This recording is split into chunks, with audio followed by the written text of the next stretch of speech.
Alright, now where were we? Oh yeah, I was going to talk about some of the other supernatural threats that are more directly relevant to a vampire's lifestyle and that they will have some overlap or encounter with at some point in the centuries ahead of them. So I'm Dirge McIntosh, Hamid, Galliard, Stargazer. Strap in your seatbelts. It's time for part 3 of An Introduction to Vampire the Masquerade.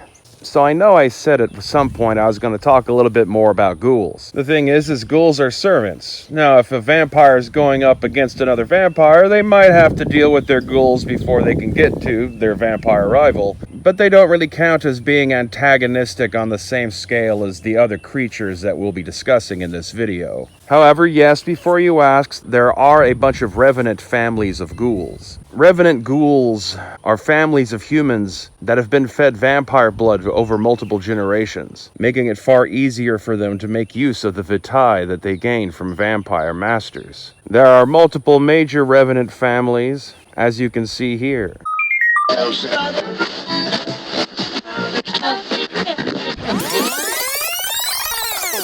But the real danger is from ghouled mages, who can use vampire blood to fuel their own magic spells at the cost of degrading their own souls. An ancient war between the vampire Tremere and the Order of Hermes, the order of wizards that the Tremere came from, has reignited because of a renegade house of the Order of Hermes called Titulus, using the war as a pretext to harvest more vampire blood to fuel their ever-worsening cravings. Mages can be devastated by becoming addicted to vampire blood, and one would hope they come to their senses before they destroy themselves entirely. Tremere himself was a member of the Order of Hermes, and his intimate knowledge of their ways has dragged this secret war out longer than expected, with the Tremere often taking the upper hand, in spite of the flashy powers of the Hermetic mages. The Order of Hermes has its roots in ancient Egypt, and quite interestingly, many of the artifacts used by the following group can be utilized as foci for Hermetic magic. I speak, of course, of the Mummies, the Amenti,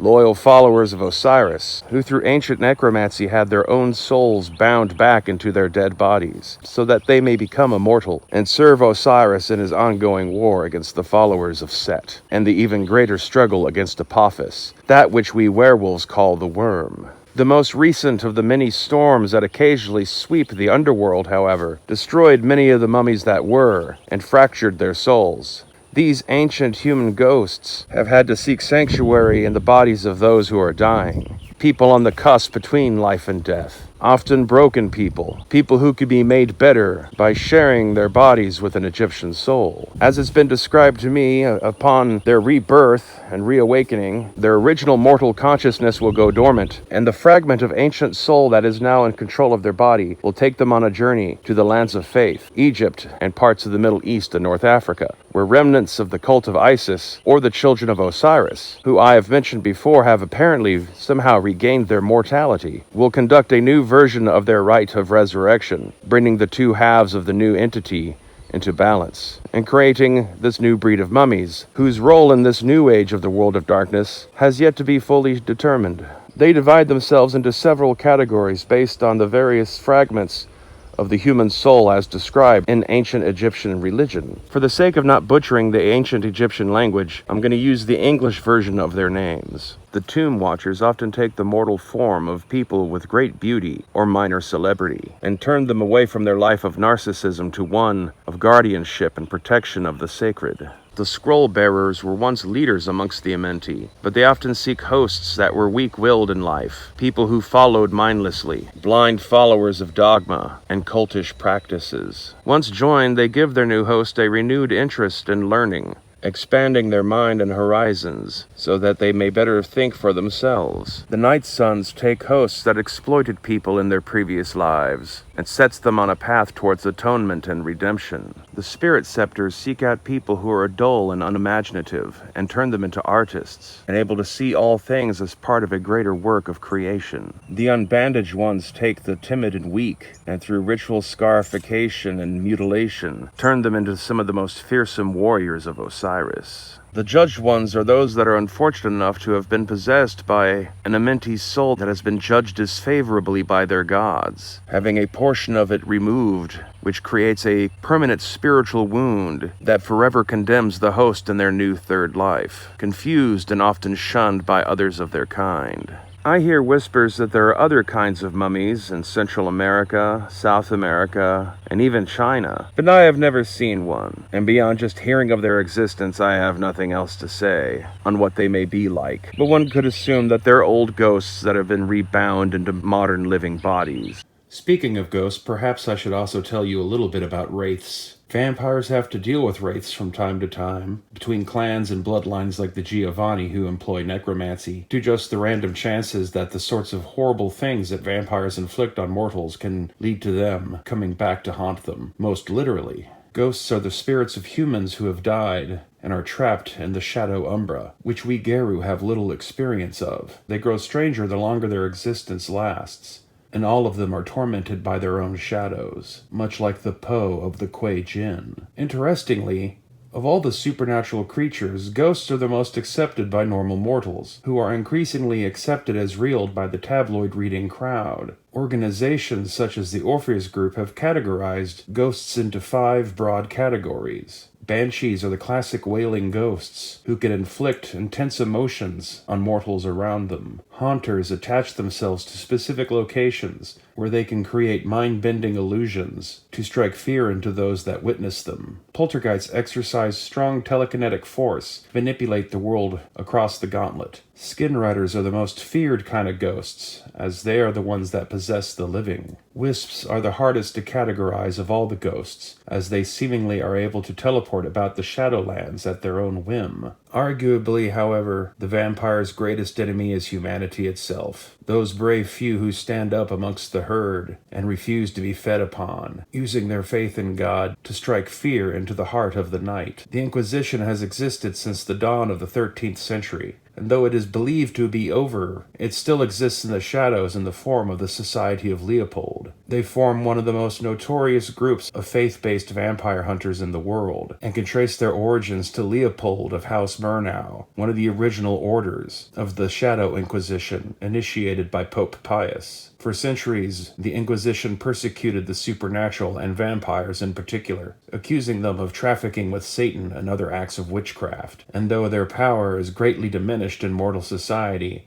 long-lived creatures like vampires can still remember the nights when they all hid in fear of the Inquisition's flames. Faith, however, is not only for the holy. Following the great storm that swept the Shadowlands, and heralded by an earthquake in Los Angeles in 2003, biblical demons have broken out of the abyss and now haunt the mortal world, taking human hosts as their bodies, in a fashion somewhere between mummies and changelings. They require mortal followers to maintain a pool of faith that they can draw upon, but unlike Banes, they do not warp and mutate the bodies they take hold of. Instead, much like a changeling, they can reveal their true self, their apocalyptic form, for brief periods of time. Instead of evoking paradox, the delirium like many other supernatural beings do when revealed to mortals, such revelations of a demon's apocalyptic form can increase the faith of those who bear witness. The demons are arrayed in 7 houses, the inverse of the 7 choirs of the seraphim they once were. Once angels of inspiration, the defilers now inspire the people around them into acts of depravity and self-humiliation. Devils were the former lieutenants and generals of Lucifer himself, who used trickery to turn the other houses against each other in the wake of Lucifer's abandonment of demonkind.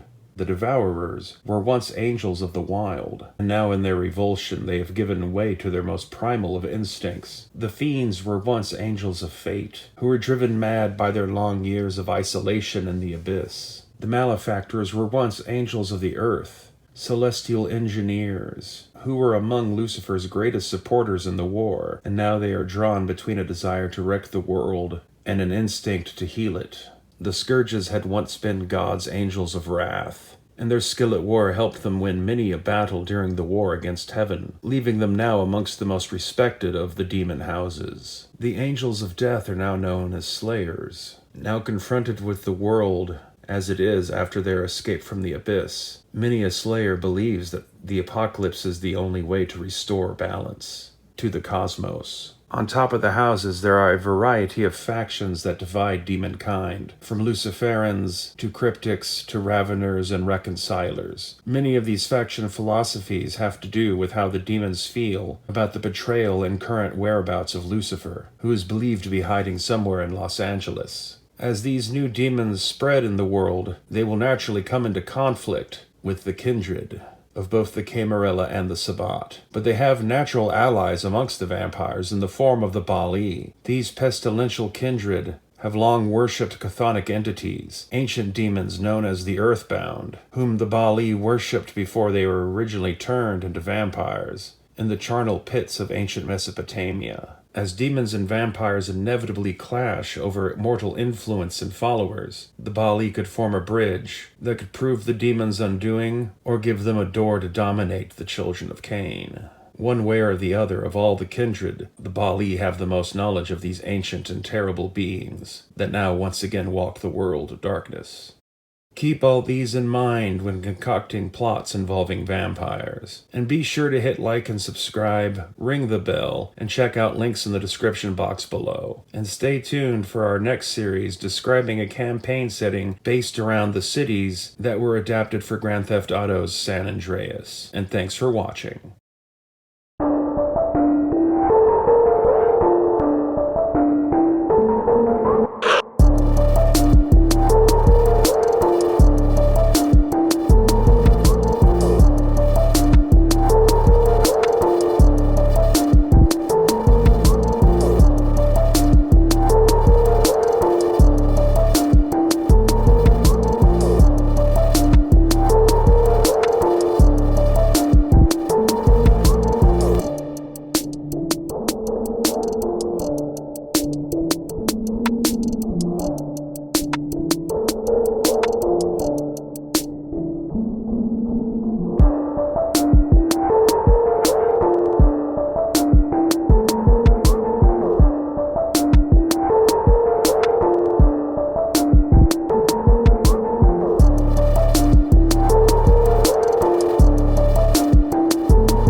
Experience the thrills of classic pulp action adventure in Expedition to Ancient Egypt, featuring a variety of sourcebooks to enhance your campaign. Now available in the Ancient Egypt compilation. Get yours today on Amazon.com or DriveThruRPG and begin your time-traveling adventures in the ancient past.